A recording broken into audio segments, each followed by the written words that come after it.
தொகுதிகள் எத்தனை அப்படின்னு பார்ப்போம். இந்திய பாராளுமன்ற தொகுதிகள் மொத்தம் வந்து 543. தமிழ்நாடு சட்டமன்ற தொகுதிகள் மொத்தம் வந்து 234. இந்த 2 நம்பரையும் ஆல்ரெடி நம்ம ஒரு வீடியோவில் பார்த்துருக்கோம். இருந்தாலும் இது ரிப்பீட் ஆகிற காரணம் தேர்தல் வர்றதில்ல. நம்ம அரசியல் கட்சி மீட்டிங் நடக்கும்போதெல்லாம் வந்து மைக்கை வந்து முன்னால் நீட்டுறாங்க. யார் முன்னாலன்னா ரொம்ப சின்ன வயசு தொண்டர்கள் முன்னால். அவங்கக்கிட்ட தமிழ்நாடு சட்டமன்ற தொகுதிகள் எத்தனை அப்படின்னு கேட்டால் சொல்ல தெரில பாவம்.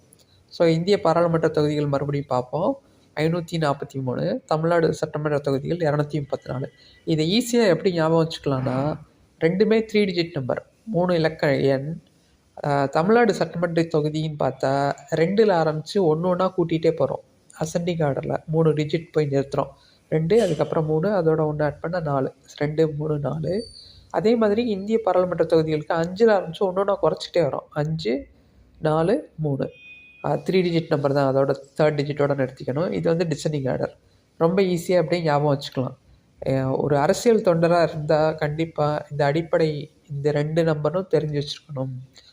சாதாரண ஒரு 3 இலக்க எண் தான். இது மனசில் மெமரியில் போடுறது ரொம்ப ஈஸி. இப்போது எல்லாருக்குமே தெரிஞ்சிருக்க வேண்டிய அடிப்படை பொது அறிவு விஷயந்தான் இது.